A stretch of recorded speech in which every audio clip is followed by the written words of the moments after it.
Welcome back. I'm sure this isn't surprising to you. Gas prices on the rise across the metro, and they're expected to get even higher because of the crisis in Ukraine. Sanctions, high demand, limited supply are all a recipe for the price increase. And as gas gets more expensive, thieves are turning their attention to cars. For the second time in 2 weeks, CBS 46 is back in the Kirkwood neighborhood where people say their gas is being stolen. CBS 46's Tori Cooper joining us now live from there. Tori, you spoke with neighbors who say they caught the suspects on camera.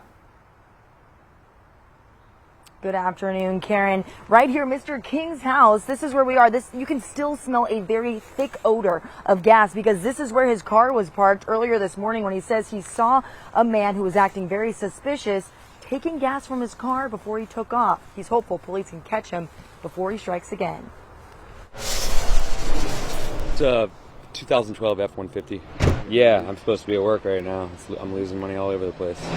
Gregory King had to watch his car get towed out of his Edgewood neighborhood on Friday. Someone drove up the street and they drilled a hole in my gas tank to steal the gas.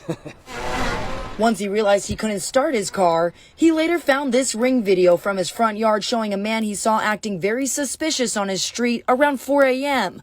The man was carrying a gas can and quickly got into the silver SUV shown in this video before he took off. But just last week, only a few blocks away from King's Edgewood neighborhood, pretty apparent that it was a drill there was a hole drilled in the tank. My wife went to drive off and there was some weird noises from the engine.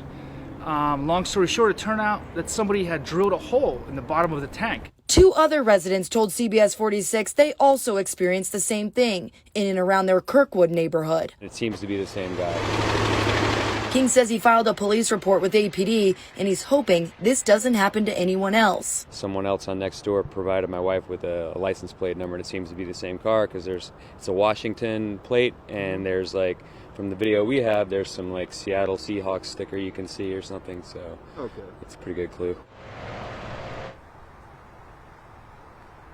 Now, just a few moments ago, Atlanta police got back to us and they tell us that they did receive Mr. King's report and they are now looking into this. Of course, if this happens to you, contact them right away so they can continue to track this person down.